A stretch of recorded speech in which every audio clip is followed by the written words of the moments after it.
Transfer window's over. All in all, are you happy? Yes, absolutely. We set out to replace the players that we lost. We set out to get particular players, particular profiles, which we thought were needed to replace those players, and everyone at the club's worked very, very hard on that. I must really congratulate, of course, the chairman and Ian Moody, but also, Doug Friedman and the people working with him. They worked really hard to make certain that we identify the right people, and then work very hard to bring them into the club. And I've got to say, this time around, I think we've been very successful in doing that. Goalkeeper done, midfield, Kawate done, Max Meyer. Are you? Was there any other cover you needed or wanted in another target? No, I think we've got enough players now. A couple of players have come back off loan, Johnny Williams and Sally Kai as well, which of course further expands the squad. We have Scott Dan injured, and he's been injured a long time now, of course, since the Man City game just after Christmas, but I think he'll be returning to full fitness soon. He's certainly making tremendous progress. So when that happens, I think we'll have a more than big enough squad of players. And most importantly of all, we've kept the players that did so well for us after such a bad start last season and helped us to a decent finish in the league. So that was also very important. Sometimes it's not just a question of who you bring in, it's a question of keeping the ones you have. Absolutely. So I was going to mention Wilfried Zaha. There was talk of it all summer. Just how delighted are you that he's still here? Yeah, I am delighted, and I think he'll be happy too, because at the same, he is such an iconic figure for us at this club. I'm afraid when you've got a player of that quality, and we've got several of them, there's always going to be speculation, because other clubs are going to want them, and I think it would be a strange situation for us if other clubs didn't want them, because then they wouldn't be anywhere near as good as we believe they are.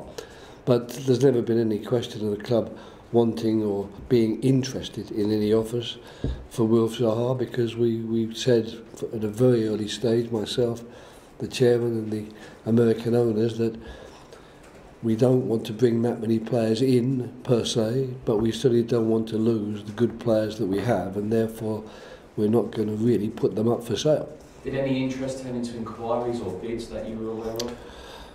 Not that I'm particularly aware of, no, but that doesn't mean to say they weren't there. I mean, the bids don't come these days directly to managers. That's going back way into the past. Now they come through chairmen themselves, or especially if you have a very sort of full-time active chairman like we have, and also through sporting directors. I get to find out about it, perhaps, but as I say, if you wanted more detail on that subject, you really need to speak to the people who are likely to receive those bids. Often these days it goes owner to owner when you're talking about the big transfers. And would you be maybe suggesting now to Dougie, etc., that they're worth to potentially be offered a new contract maybe? Oh, I think that was mooted, that idea, right at the end of last season.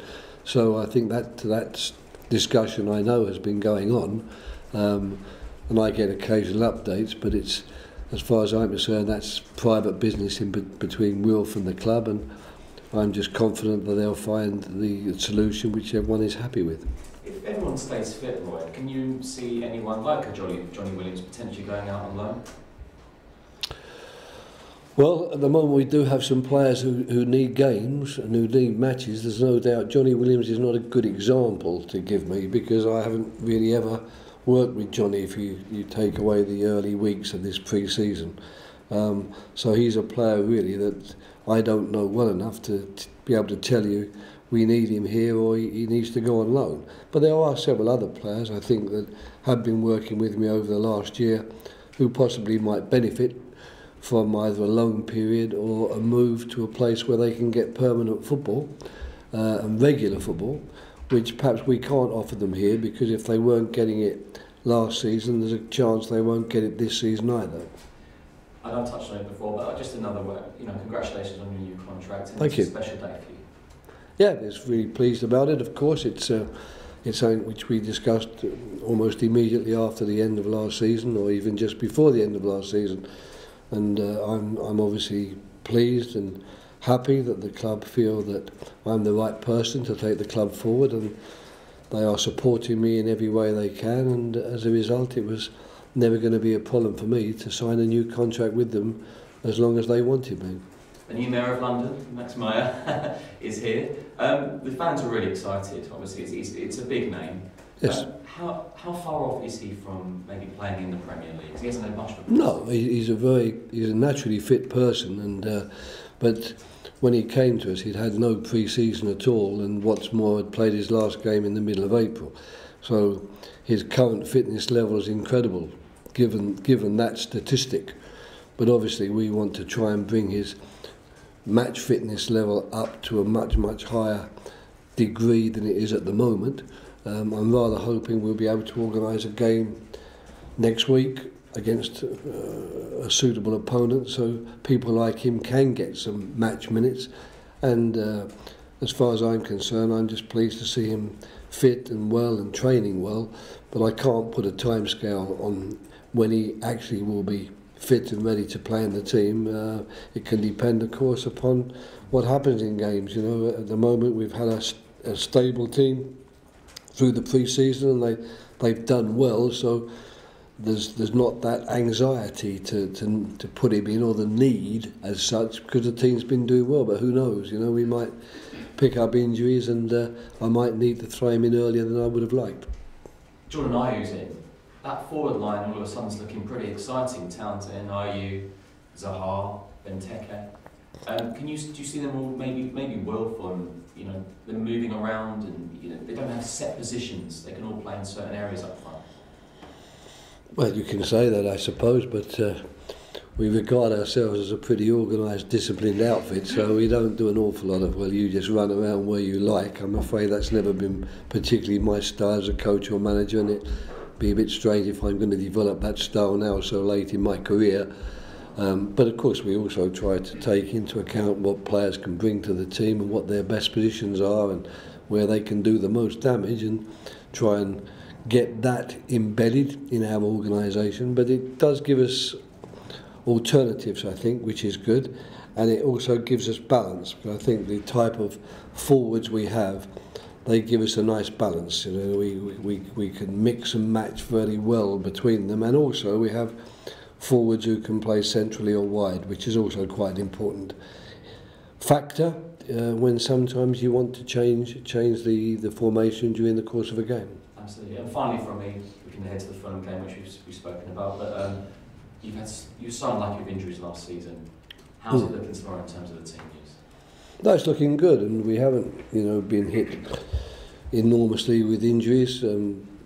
Scott Down, as I mentioned earlier, he's still maybe a few weeks away, but he's not light years away from coming back himself. Johnny Williams picked up a slight strain in the training session, so he's not available. Neither is Wickham, who's trained with us on and off, but also has picked up a slight strain. But apart from that, really, everyone is available for selection, and I think that's a great testament to our medical and sports science department for going through a pre-season like we've done, and working as hard as we've tried to work, and yet going into the first game we have no significant injuries to report. Thanks, Roy. Good luck. Pleasure, thanks. Hi, Roy. Two of the newly promoted sides, Wolves and Fulham, have both spent very big this summer. Wolves have brought in 11 new players. Fulham are actually the third highest spenders this summer, behind Liverpool and Chelsea, spending over 100 million. They clearly have bigger plans than just finishing fourth bottom. How much more competitive do you think that's going to make the league? I don't know you can make the Premier League more competitive than it is, and I don't think it matters whether a team comes up with basically the same team that they've had that has got them promoted, or whether they change the team almost completely by bringing in as many as 11 new players, which gives you a chance, I suppose, of almost completely changing the team. I don't think that changes the competitive nature of the league at all. And when it comes to assessing transfers, the only time you can really do that is when players have actually spent some time at the club, have bedded into the club and the club's philosophy, and then people can make a clear judgment were these the players we needed, or did we perhaps identify them wrongly. I don't think that's a possibility at this stage of the season. I know that it's a popular game to get people in, and they will then assess which team has done the best transfer business and which team has done the worst transfer business. But for me, I think the only time you can decide that is when the league's well on its way, when teams are taking a clear pattern, a clear shape, and we know which of the new players is actually in the team and which of the new players is there just to provide competition. And I certainly can't do that with any of the teams and their signings. It's sometimes a little bit easier when you get the top teams who maybe just sign 2 or 3 players and for an awful lot of money, and they're players that quite often I know and have a clear opinion about. But when it comes to, maybe the 20 players that you could name for me from Wolves and Crystal Palace, I certainly wouldn't be the best person to give you an opinion on them. You've not quite brought in 11 new faces here this summer, but a few new arrivals are here. We saw what Checo Coyote brought to West Ham. What can he bring to Crystal Palace?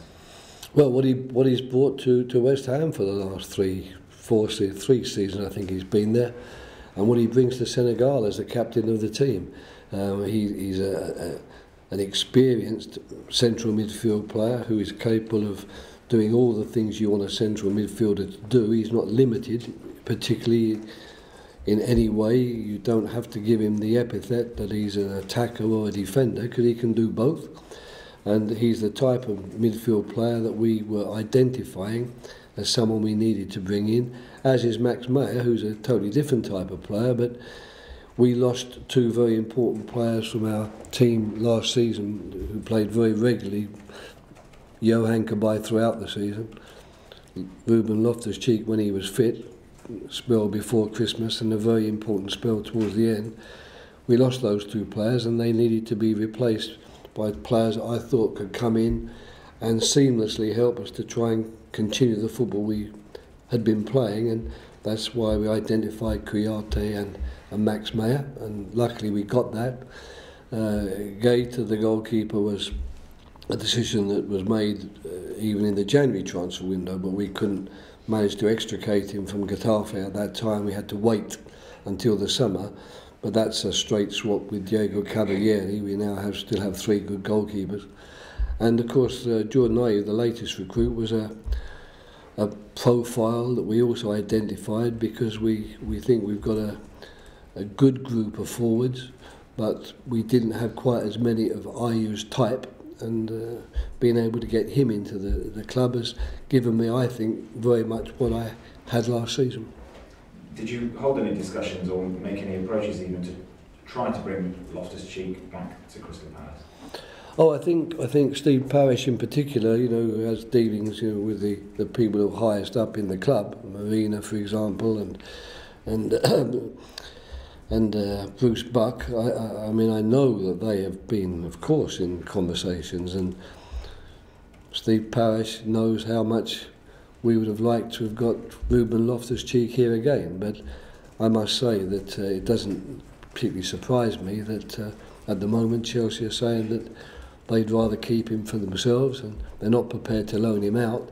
And we did, I suppose, all we can do, i.e. to say, look, if he isn't going to play for you, and if you are thinking of loaning him out again, could you loan him back to us? And just finally from me, the obligatory Wilfried Zaha question. I'm told that he was selected by over 30% of fans playing the Fantasy Premier League game ahead of the new season. How much is perhaps one of the aims for you this season to lessen your team's dependency on him? Well, I don't know. You'd have to, that question you could put to every manager. You could ask, Pep Guardiola, how effective their team would be with or without Kevin De Bruyne. You can ask Manchester United about Pogba. You can ask Chelsea about Eden Hazard. The fact is, if you're lucky enough to have a player in your club who is capable of making a real difference with his individual skill, then of course, it's pretty obvious that you can't deny that fact, and you should rejoice in the fact that you have that player. It puts a lot of pressure, I think, on Wilf. We certainly, as a club, i.e. from the top downwards, but in particular this part of the club here at Beckenham, the coaching staff and the players, we certainly put no pressure on Wilf in that way at all. We don't refer to the fact that, you know, if you don't play, it's a problem for us. These are statistics that people throw at us, but as far as we're concerned, they're just a curiosity in terms of statistic. We do know how good he is, and we do know how important he is to our play, and we make that clear to him that we really appreciate what you do. But if anything, we would try to relieve, if you like, that enormous pressure on his shoulders to, well, if you don't deliver, the club is doomed. We're trying very hard to relieve that pressure and try to make certain that the club won't be doomed if he happens to have a bad game one day, because he's a human being. He's not a machine, and human beings, sometimes they play very well, and at other times they don't quite bring their good form to bear when they get on the pitch. Thank you. Pleasure. Emma from BBC. Roy, hello. Am I right in thinking you turned 71 years young yesterday? I stopped at 60 long ago. I decided at 60 it's enough. I'm just wondering, you've just signed a new contract here as well. Have you still got the same hunger and desire for the job? Well, I think so, and I presume the club must think so either, because they must make judgments every day, and you know, in their dealings with me, and I presume that their interest in signing a new contract with me would suggest that they don't have any doubts or fears in that department. I certainly don't have any. I've got to say, and I think I've said this many times, you know, age is of course a number, and I really don't feel any different to how I felt even 20 years ago, let alone 10 years ago. In fact, some days I feel even better. So it's just a question of, you know, competence really, in terms of being able to do the job, and I've never doubted what I think is my competence to do the job, and luckily for me, neither do Crystal Palace. What does all that experience teach you about how to prepare for a new season, and how prepared do you believe Crystal Palace are for this one?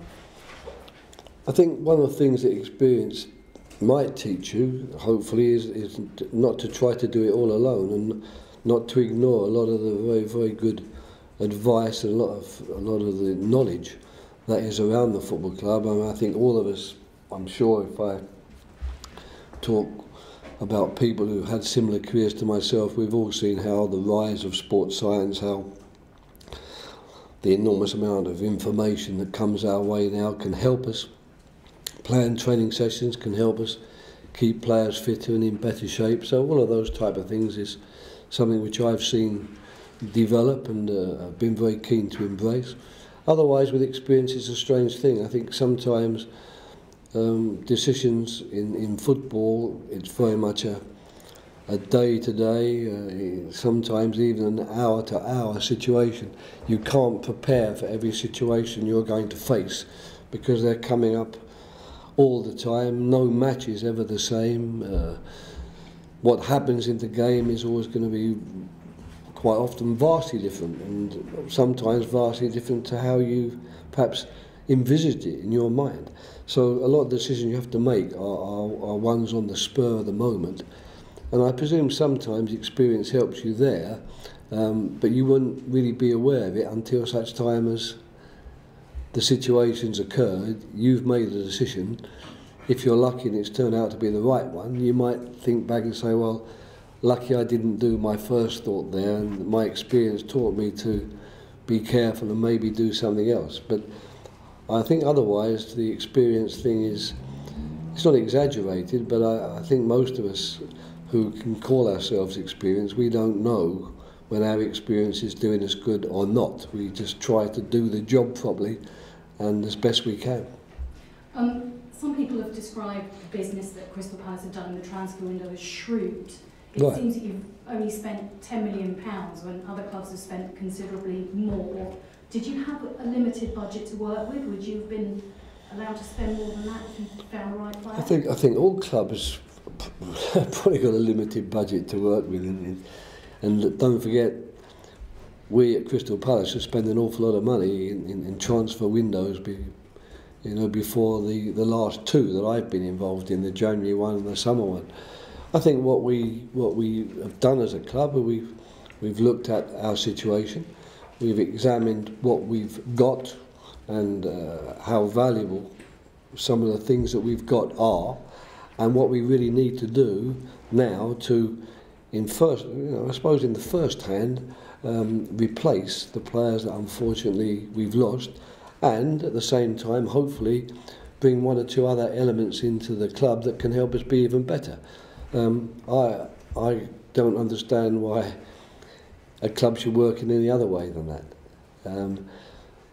We are a business. At the end of the day, I don't see that we as football managers or CEOs of club should be patting ourselves on the back for bankrupting clubs just by spending their money and unwisely. I think it's up to us to try and make certain that the owners of the club can meet their requirements, and also not be constantly pushed into piling money into clubs for which, of course, people like myself as manager couldn't guarantee them success. I couldn't guarantee that £100 million spent extra in this transfer window would make us as more successful as that sort of money would need to be justified. I'm sure you're going to get a very warm welcome from the Fulham fans on Saturday. What is your fondest memory of your time at Fulham? Fondest memory?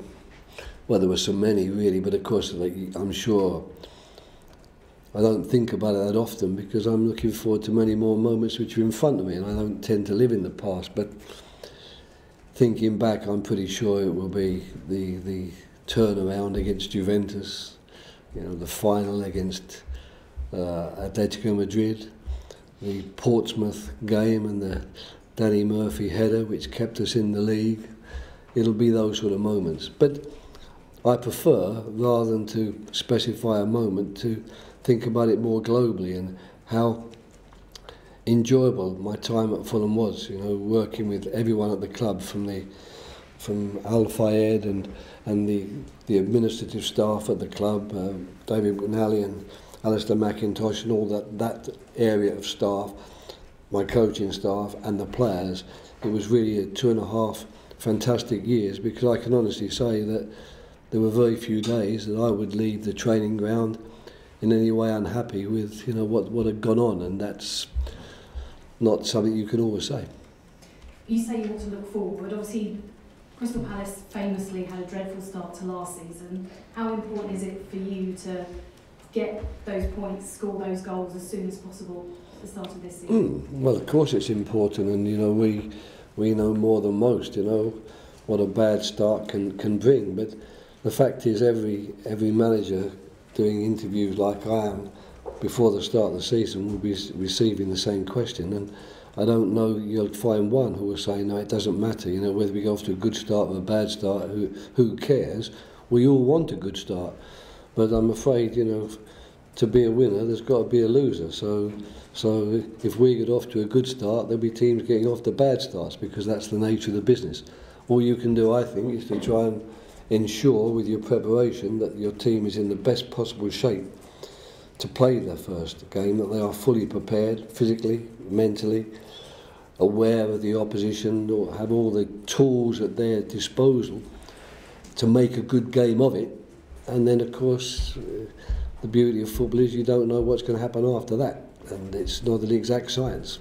We feel we're ready. We feel that this season, going into these opening games, we have the wherewithal to get victories and to get points. But of course, only time will tell, and we have to wait for, the first, 7 times 90, 630, let's call that 640 minutes. After 640 minutes of the new season, I might be able to make a comparison. Thank you. That concludes the broadcast section.